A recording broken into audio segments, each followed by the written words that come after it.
is melting up north this very early spring. We're going to turn toward pool safety and what you need to know to keep your children safe. Mom Talk Radio, a busy mom's best friend.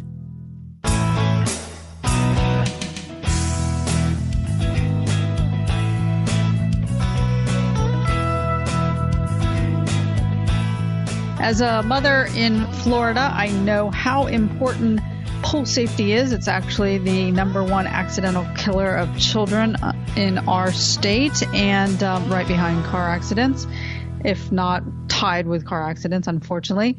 But our next expert and guest has a lot of experience and a lot of know-how on how to keep our children safe around water. And now, as snow and pools are defrosting a lot earlier this year, it's really important not to be caught off guard without a pool fence or other safety mechanisms. So we're delighted to have Eric Lupton. He is the president of Lifesaver Pool Fence, a family-owned and operated company that manufactures products in the USA.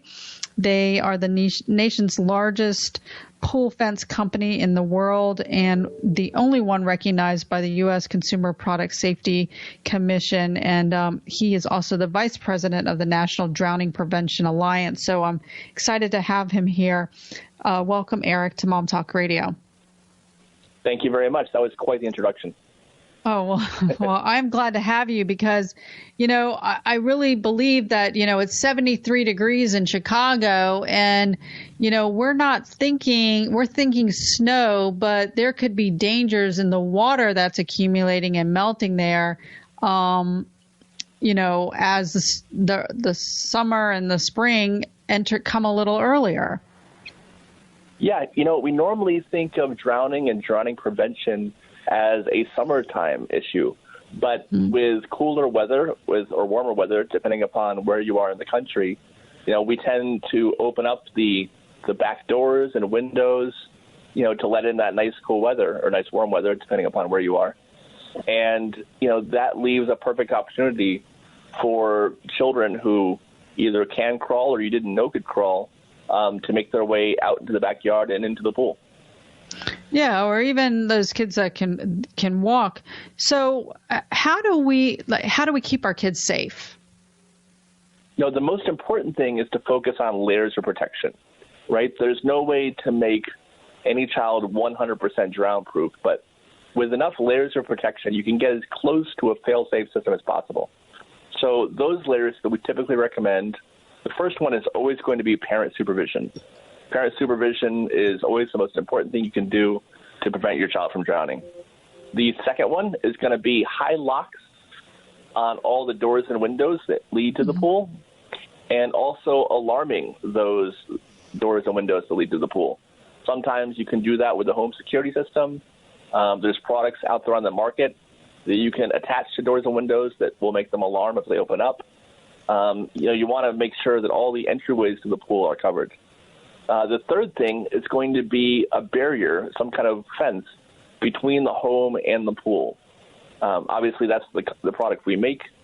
We make a Lifesaver pool fence, which goes around the pool. It's mesh. It's transparent. It's impossible to climb. It's removable in the event that you have a party or you're entertaining. And they usually feature a self-closing, self-latching gate. So you can't leave it open accidentally. You know, it'll always remain closed. So the pool fence is going to be the biggest way you keep children from entering the pool. Once in the pool fence, you have alarms that go in the pool to go off if, you know, a child actually makes it inside somehow. And the final layer is CPR. Knowing CPR and being familiar with CPR in the event that all your other layers fail is going to be your last layer of protection. Yeah, I like the fact that, and I'm going to be honest here, I didn't realize it until just now, but I actually had one of your fences because I was paranoid when I had children, because I actually had a nephew that drowned in a pool. And what I love about your fences is that, I mean, how sad is it that a lot of us will make a decision like, oh, we don't want that ugly thing up, right? When it's the only thing that's going to keep, or one of the things that's going to keep our kids safe. But yours actually come out of the ground. So if you have a party or you want to put it away, you can do that. So love that. We just have a minute left. Can you tell us where we can go to find out more about pool fences and safety tips and such? Yeah, the best place to go is www.poolfence.com. That's our website, and we have tons of information there on pool safety, on all the different layers of protection, and, of course, on pool fencing itself.